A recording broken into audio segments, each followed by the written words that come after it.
Conspiración, contrabando, asociación ilícita y cohecho. Los delitos imputados a Otto Pérez Molina. Fiscalía presenta acusación formal. Contraloría General de Cuentas ratifica denuncia penal contra Federación Nacional de Fútbol. Corte de Constitucionalidad no encubrirá a Héctor Trujillo, asegura magistrada presidenta. Confusa requisa en Granja Penal Canadá de Escuintla. Autoridades encuentran objetos ilícitos y consignan al menos a 9 reos. Procurador de los Derechos Humanos califica de vergüenza nacional sistema penitenciario del país. En el Día Internacional contra la Impunidad, el sector justicia ratifica su compromiso para extirpar flagelo de la sociedad. Aumentan casos positivos de Zika. Instituciones sanitarias en alerta ante propagación del virus. Rumor de traslado de Roxana Baldetti provoca recurso de exhibición personal para exfuncionaria. Juzgado autoriza medios de prueba propuestos por exintendente de aduanas Claudia Méndez. Angela Merkel, personaje del año 2015. Prestigiosa revista Time distingue el liderazgo de canciller alemana. Baño de humildad para Xelajú en las semifinales del torneo Apertura. Guastatoya gana primer partido 3-0. Bienvenidos a una hora de información nacional, internacional y deportiva. Los saluda Alan Alfaro. Buenas noches.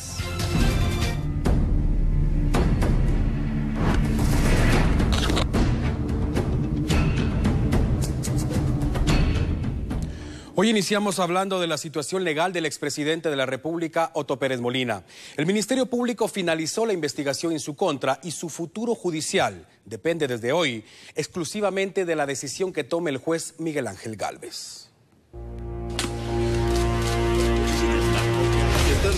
El Ministerio Público presentó esta tarde la acusación formal en contra del expresidente Otto Pérez Molina, quien es acusado por el ente investigador por los delitos de asociación ilícita, caso especial de defraudación aduanera y cohecho pasivo, delitos con los que la Fiscalía pretende enviar a juicio al exmandatario al supuestamente integrar y liderar una estructura criminal de defraudación aduanera denominada La Línea. El expediente presentado por el Ministerio Público ante el Juzgado de Mayor Riesgo B contiene 200 pruebas y más de 5,000 documentos, además del análisis de 100,000 llamadas telefónicas y 5,000 correos electrónicos. Reuniones que él sostenía, se reunían con distintos tipos de personas y al final de cuentas, derivado de la función que ellos tenían dentro del organismo ejecutivo, también las personas por medio de quienes fluían las instrucciones pues eran distintas. Sin embargo, al tratarse de una organización criminal que es parte de lo que se investigó, ustedes saben de que existen elementos de convicción que son comunes. Según la Fiscalía, el mandatario manipuló la Superintendencia de Administración Tributaria SAT con el objetivo de facilitar sus operaciones delictivas en las distintas aduanas del país y junto a él, supuestamente lo acompañaba la ex vicemandataria Roxana Baldetti, Juan Carlos Monzón y 37 sindicados más, entre ellos los ex superintendentes de la SAT Carlos Muñoz y Omar Franco. En este caso, según la Fiscalía, aún queda pendiente la captura de 17 personas más implicadas en el caso. Y desde anoche, varias personas internadas en el mismo hospital donde permanece Roxana Baldetti especulan sobre la posibilidad de una fuga. Una acción legal presentada este día en un juzgado de paz ordena que mañana un juez verifique la situación de la ex vicepresidenta. Desde el pasado 6 de noviembre, la ex vicepresidenta Roxana Baldetti se encuentra internada en un centro asistencial ubicado en la zona 4 de Misco, derivado de una bacteria que está afectando a su organismo y que de no ser tratada podría ser mortal. El 23 de noviembre, el INACID presentó el 18º informe médico de la salud practicada a la ex vicemandataria ante el juez Miguel Ángel Gálvez, quien resolvió que Baldetti debía permanecer en el centro asistencial de manera indefinida, hasta que se mejorara su salud y que la bacteria fuera controlada. Desde entonces, varios pacientes de dicho centro de salud han denunciado de manera anónima que Roxana Baldetti ya no se encuentra en el hospital y ello provocó que una organización civil presentara una exhibición personal a favor de Roxana Baldetti para que sea un juez quien verifique si la exfuncionaria acusada de liderar presuntamente la estructura La Línea aún continúa internada en el hospital. Tras conocerse la acción legal, su abogado defensor Mario Cano indicó que Baldetti continúa hospitalizada y que su estado de salud no ha avanzado mucho. Está en un proceso de recuperación, que en efecto el problema que tiene ahorita es de que tener un catéter, por medio del cual le inyectan a ella todos los medicamentos, pues está en cama, está en reposo total. Por eso es que tal vez no ha salido, ¿verdad? El juzgado de paz de turno tiene a partir de la presentación de la exhibición personal 24 horas para apersonarse al centro asistencial y verificar si Baldetti continúa allí internada. La jueza Carmen Pocón sería la encargada de realizar la diligencia y se espera que mañana se conozca su informe oficial.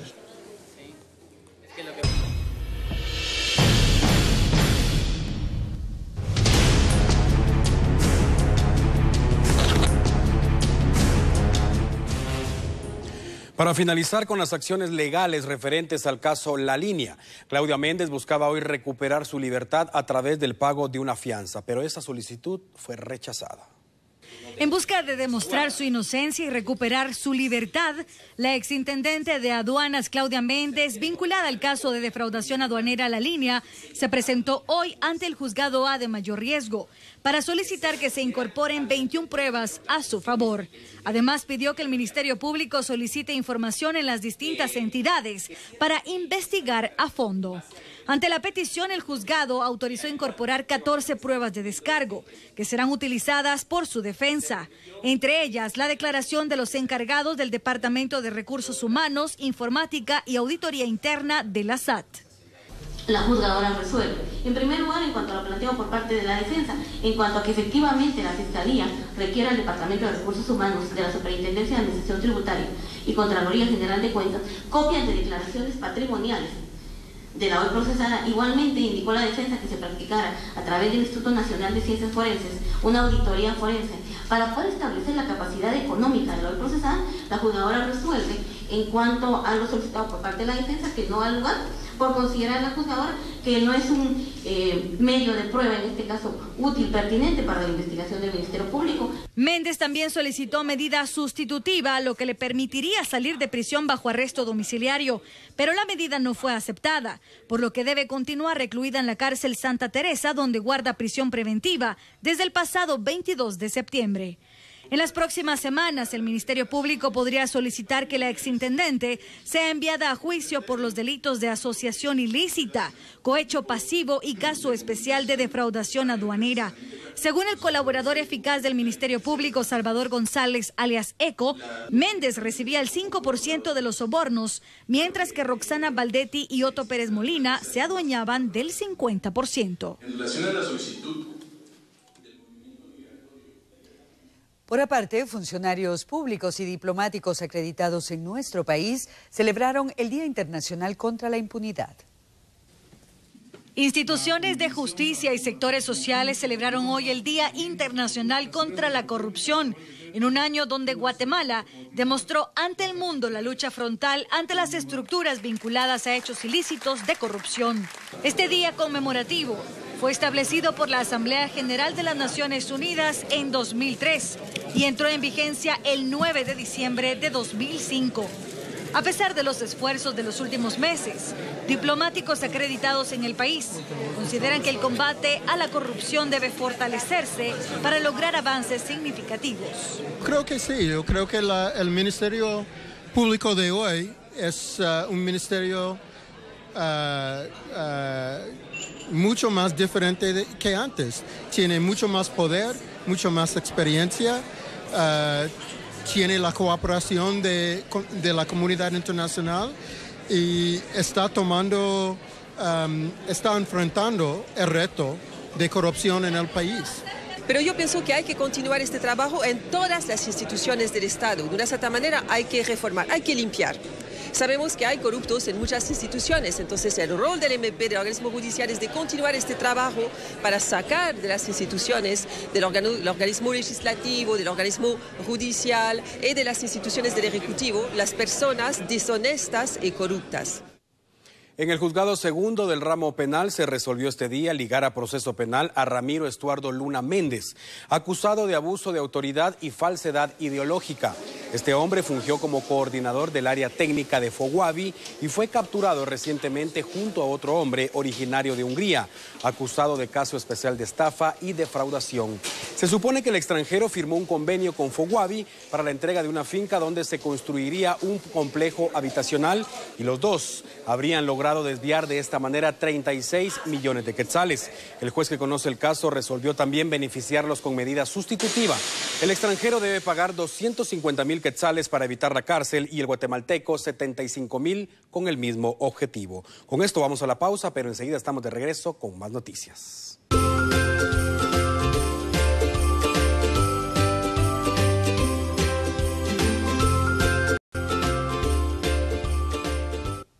Estamos de regreso en T13 Noticias y continuamos con la información.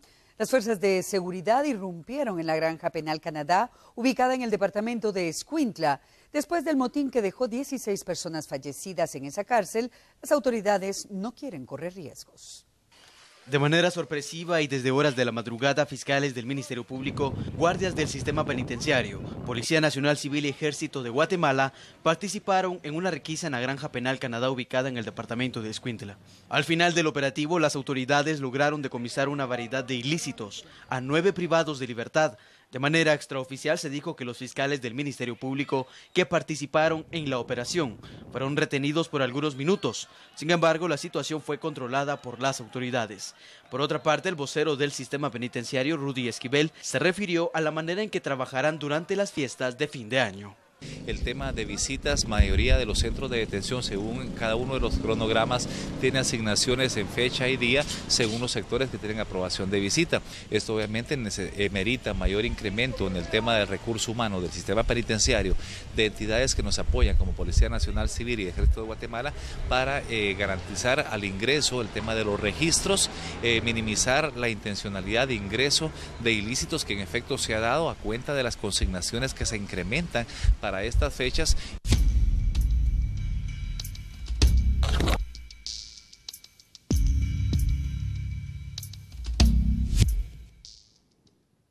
Seguimos hablando del sistema penitenciario y de los calificativos que utiliza el Procurador de los Derechos Humanos para referirse a la efectividad de esa dependencia del Ministerio de Gobernación.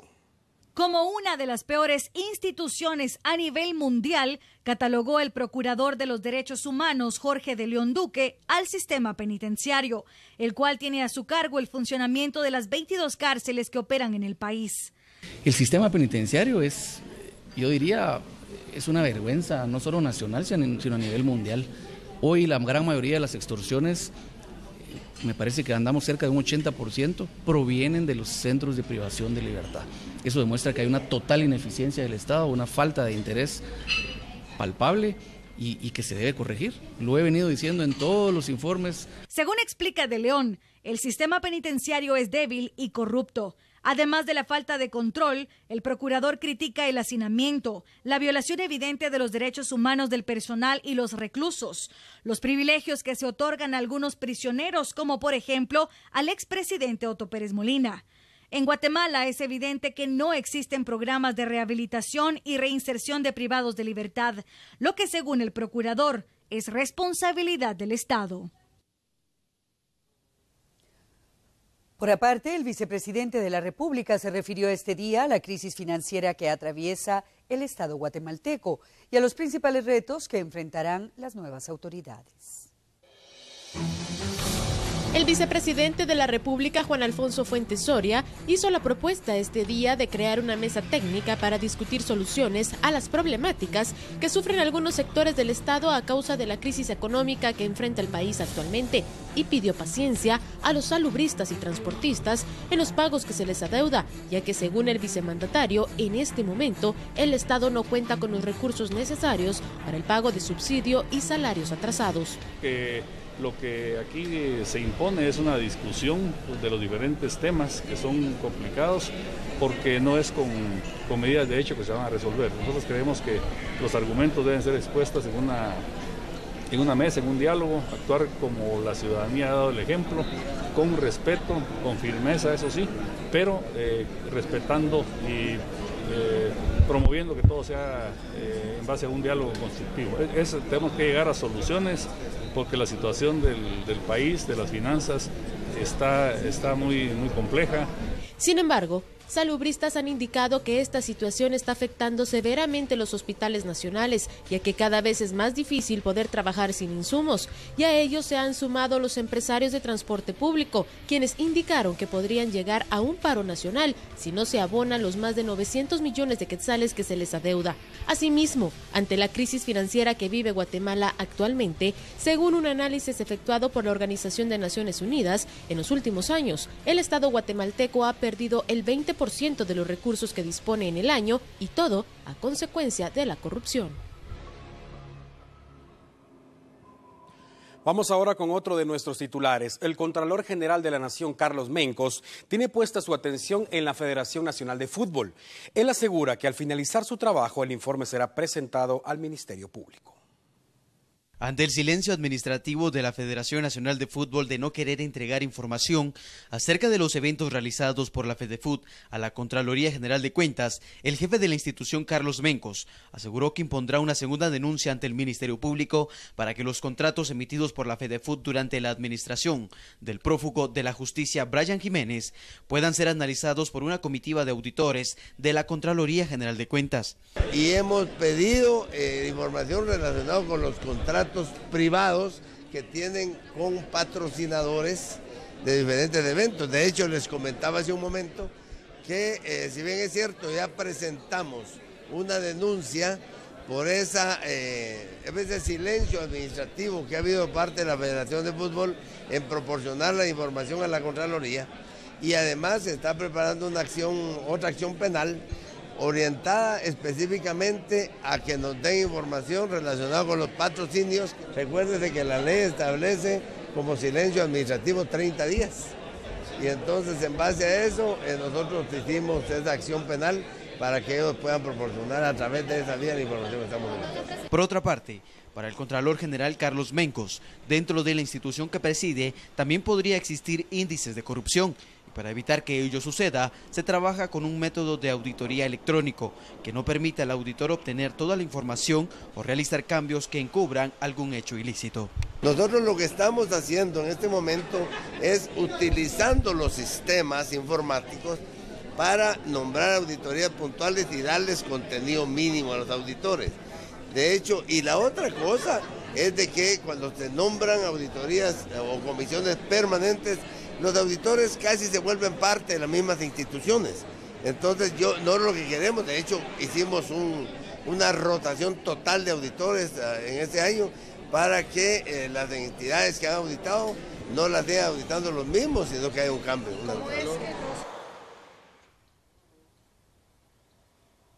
El presidente del Congreso de la República, diputado Luis Rabé, visitó el terreno donde se construye el proyecto habitacional, donde serán reubicados los damnificados del Cambrai 2.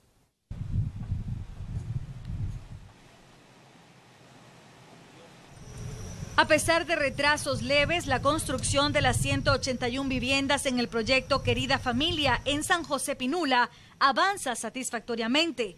Así lo afirmó el presidente del Congreso de la República, Luis Rabé, quien llegó personalmente para verificar los trabajos y fiscalizar los fondos aprobados por el Parlamento.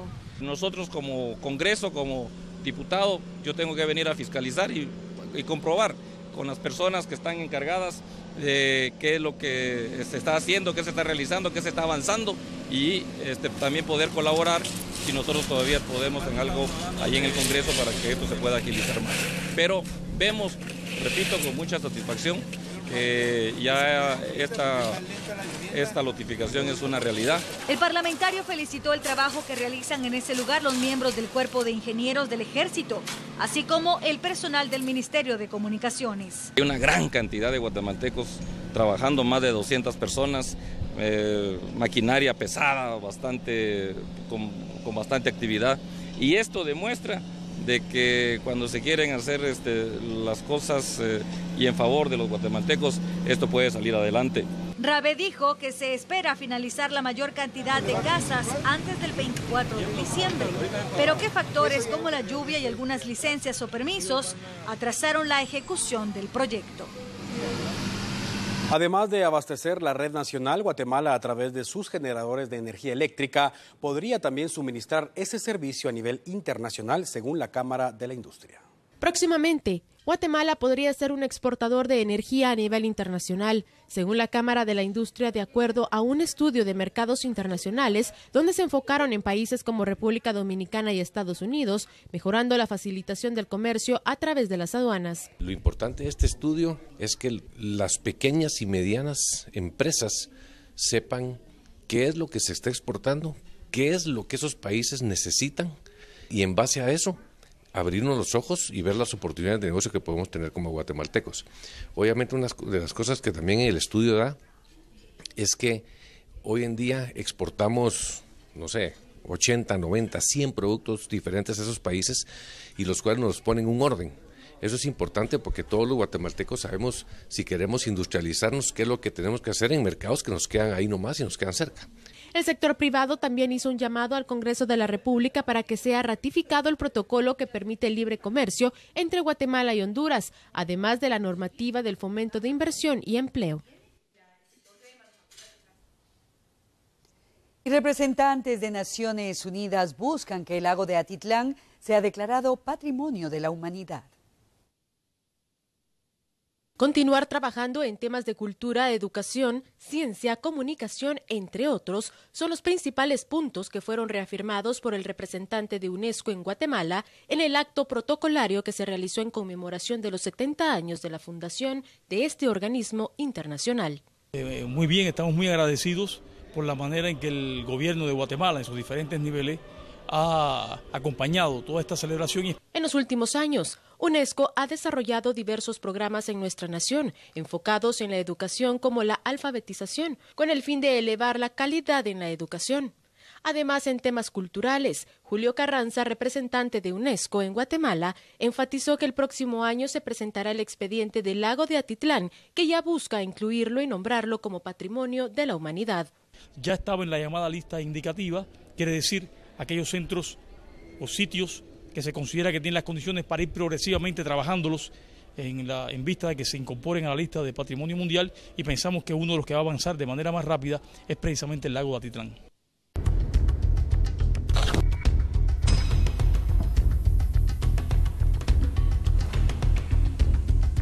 Continuamos con las noticias. Autoridades del Ministerio de Salud Pública confirman que 29 guatemaltecos fueron contagiados con el virus del Zika. Ellos insisten en que es importante erradicar los criaderos de zancudo. El virus del Zika sigue extendiéndose por América, según la Organización Mundial de la Salud. A la fecha, esta enfermedad habría llegado a 9 países, entre ellos Panamá, Paraguay, México, Venezuela, y recientemente se han registrado casos en Guatemala, El Salvador y Colombia. Según autoridades del Ministerio de Salud, en nuestro país se han confirmado 29 casos. El Laboratorio Nacional de Salud realiza el diagnóstico y la vigilancia de dengue, chikungunya y actualmente el diagnóstico de Zika. En el Laboratorio Nacional de Salud se ha implementado el diagnóstico de Zika y hemos confirmado 22 casos de Zacapa y 7 casos de Escuintla. Cabe destacar que en Brasil consideran que el reciente aumento de casos de microcefalia en recién nacidos se debe a este virus. En Guatemala, de acuerdo con autoridades de salud, existen 5 casos más sospechosos en Baja Verapaz, Suchitepeques y Coatepeque. Las recomendaciones que hacemos a la población son: si alguna persona presenta fiebre mayor de 38.5 grados, acompañado de cualquiera de los siguientes síntomas, que son el salpullido, el dolor de articulaciones, el sangrado, el enrojecimiento de los ojos, el dolor de cabeza, debe de consultar a un servicio de salud más cercano. Lo que necesitamos para tratar Zika es solamente acetaminofén, porque uno de los primeros síntomas que aparece es la fiebre. Siempre sabemos que fiebre arriba de 38.5 grados es uno de los primeros síntomas que aparece. El rash para Zika dura alrededor de 24 horas, máximo 48, y solamente se le da plan educacional con un baño o con la aplicación de maicena. Puede ser que se quite la sensación. Ante esto, se hace un llamado a la población para controlar la proliferación de mosquitos, eliminando los criaderos de zancudo y protegiéndose con repelente. Según los expertos, los síntomas de esta enfermedad son similares a los del dengue o chikungunya y no existe vacuna o tratamiento. Personal de la Subdirección General de Análisis de Información Antinarcótica y la Escuela Centroamericana de Entrenamiento Canino despedirán mañana a Jack, un perro pastor alemán que desde hace más de 8 años formaba parte de las operaciones para detectar droga y dinero. El agente K9 Jack, como era conocido, participó en varias acciones importantes de la PNC contra el tráfico de drogas. Por mucho tiempo fue pieza clave para localizar cocaína y dólares en el Aeropuerto Internacional Aurora. Jack repentinamente enfermó ayer y pese a la pronta intervención de los médicos veterinarios, murió de una torsión gástrica. En la zona 1 de la capital, la Policía Nacional Civil logró el arresto de 2 presuntos delincuentes. Ellos se movilizaban en una motocicleta y llevaban una impresionante cantidad de municiones para armas largas. Esta mañana, agentes de la Policía Nacional Civil capturaron a un adulto y un adolescente en la 10ª Avenida A y primera calle de la zona 1 capitalina. Los uniformados, que realizaron un operativo de rutina en la zona, solicitaron el alto a una motocicleta en la cual viajaban los sospechosos y tras una exhaustiva requisa, se logró localizar más de 80 cartuchos de bala para fusil de asalto y bolsas con droga. Los cuales corresponden al nombre de Wilfredo Padilla Acuña, de 15 años de edad, Alexander Rafael Álvarez Chu, de 25, ¿verdad? Al momento de efectuarles un registro superficial, el mayor portaba una mochila en la cual se incautaron 80 municiones para fusil. Es una munición de calibre 5.56, de alto poder obviamente, ¿verdad? Los uniformados los vinculan con alguna pandilla de la Mara 18. Sin embargo, serán las investigaciones las encargadas de confirmar la hipótesis. La PNC refiere que con la detención de ambos hombres se logró evitar un atentado contra unidades de transporte o comercios de la zona 1, puesto que también se logró decomisar listado de personas a quien presuntamente se les exige el pago de la extorsión.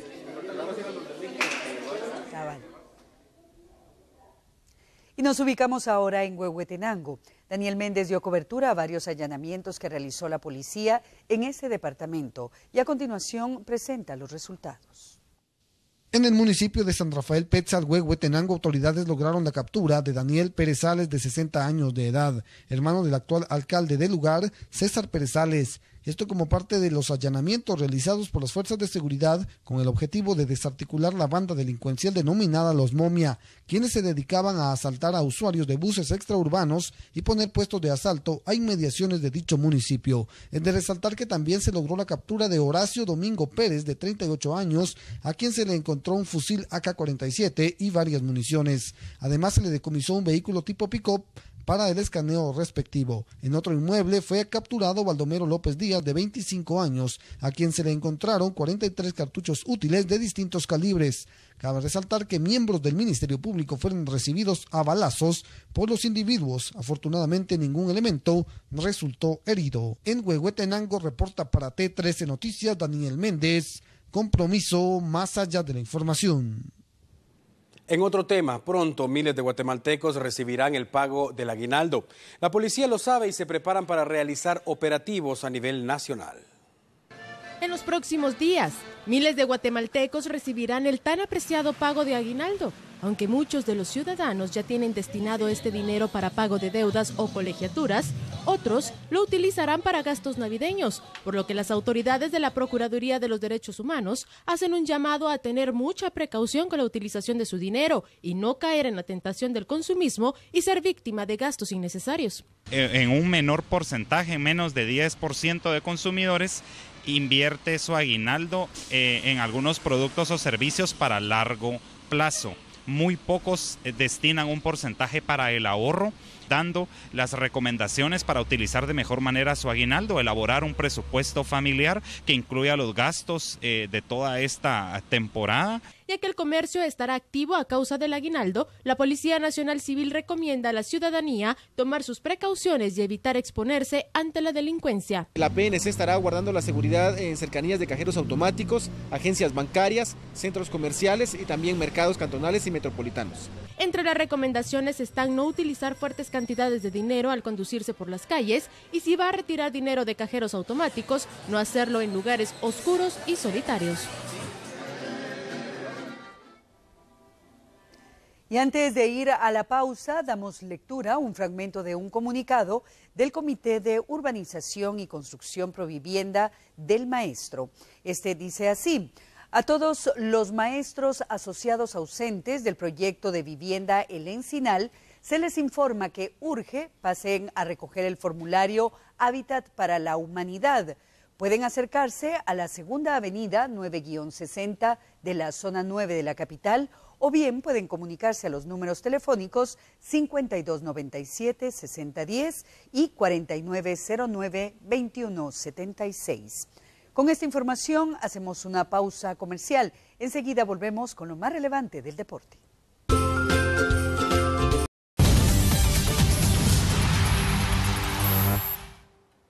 Hoy inició la fase final y las semifinales del torneo de apertura de la Liga Nacional, así que buenas noches y bienvenidos al segmento deportivo. La presentación del equipo de Guastatoya ante Xelajú Mario Camposeco en la primera de las semifinales en el estadio David Cordonichos. Aquí tenemos el resumen de este sorpresivo resultado, porque se presentaba también el líder de la fase de clasificación. El flamante Xelajú, que había concluido en la primera posición después de 22 jornadas, hoy sufrió una humillación, 3-0 la victoria del equipo Pecho Amarillo. La primera anotación llega por intermedio de Tomás Castillo a la salida de un córner. El remate de cabeza sobre el segundo palo y así tempraneramente a los 10 minutos se abría el marcador en favor del equipo local. Intentaba reaccionar Xelajú, un par de tiros libres, primero de Hamilton López, luego de Kevin Arriola y posteriormente de Luis Martínez. Esta de Kevin Arriola fue importante, aunque su disparo fue desviado del arco de Álvaro García. Una más. El regate de Kevin Arriola acomodaba para su pierna hábil, pero justo donde estaba el guardameta sudamericano. Así terminaba el primer tiempo y en los segundos 45 minutos con una destacada actuación de Víctor Solalinde, quien jugó fracturado del cúbito. Se quitó el yeso Solalinde antes del partido y así el capitán pudo encabezar esa ofensiva de su equipo. Wilson Pineda, otro sanarateco, con un remate de pierna derecha, descuida su primer palo el guardameta José Mendoza y era el 2-0. Esto cuando se jugaba el segundo tiempo. 3 sanaratecos marcaron hoy. Intentaba reaccionar el equipo de Xelajú.